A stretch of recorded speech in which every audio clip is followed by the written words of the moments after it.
Hello everyone, welcome back to my channel. My name is Gino and today's video is going to be a review of the Rimowa and Dior Rimowa personal clutch bags.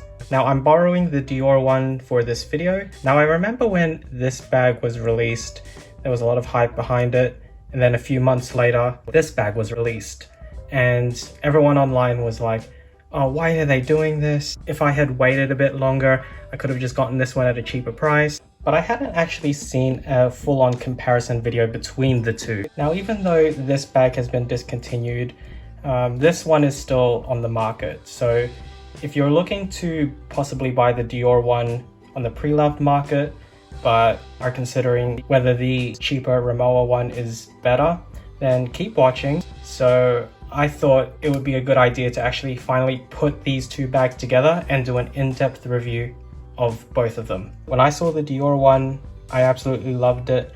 So there was always a part of me that wanted to get that bag if I could.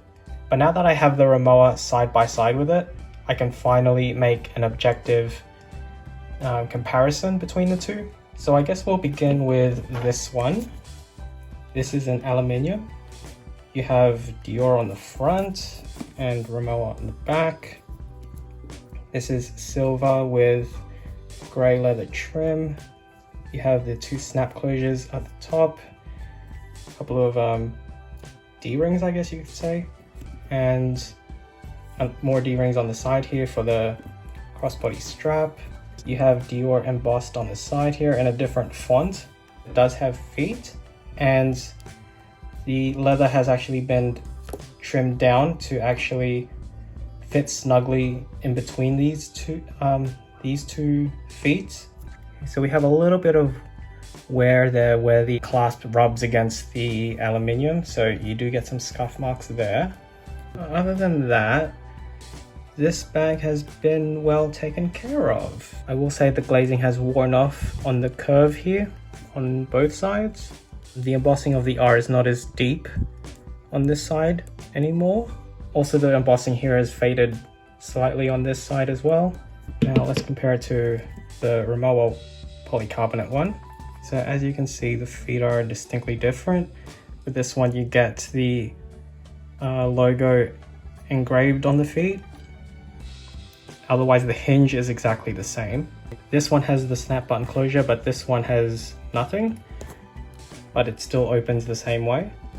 Dimensions are exactly the same. With this one, you have the D-ring that flips up. There is some scuff marks right there. So this is what it looks like inside. It's a fully leather-lined interior. 3 compartments. First compartment is empty. On the inside you have a little plaque in there. Little zoom. Zipper compartment. In the next compartment, we have a few card holder slots, and Dior is embossed on the inside there. And if you flip it over, you get even more card slots. So definitely a lot of utility was considered in the construction of this bag. Oh, and also a slip pocket right there as well.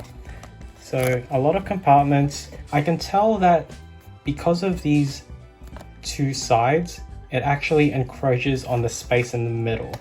So it's a very tight fit on the inside. Outside of using these card slots, I don't think you can actually fit anything else in here. Whereas with this one, you only have the one zipper compartment. There is a little embossing on the inside there. This one does have card slots. I would actually say that the weight is pretty much the same.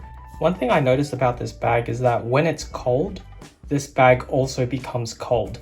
So if you wear this on a cold day, it feels like you're wearing an ice block against your body. But today it's quite warm out, so this is essentially at room temperature, so it feels fine. As you can see from the reverse side of this bag, it looks exactly the same as the front of this one. I was curious to see if Rimowa would recycle any components from their Dior bag and put it in theirs. If you look in closely, you have the Dior embossed on the zipper pull here. This one has Rimowa. So if you've ever owned this bag, you'd know that it's quite hard to fit a lot in here. So adding an extra compartment here really limits the amount of space you have to play with. As for the straps, they are constructed differently as well.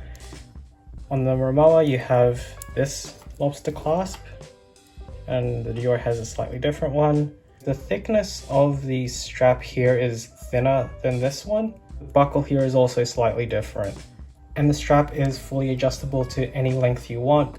I've seen some of these bags on the pre-loved market where it is heavily scratched up, so I would not suggest buying it for their advertised price of $3,000 if it's so scratched up. So that concludes my video. Thank you so much for watching. Like, comment, and subscribe. I'm also on Instagram, so comment down below which bag would you prefer if you were to get one for yourself, and I will see you in the next video. Bye for now.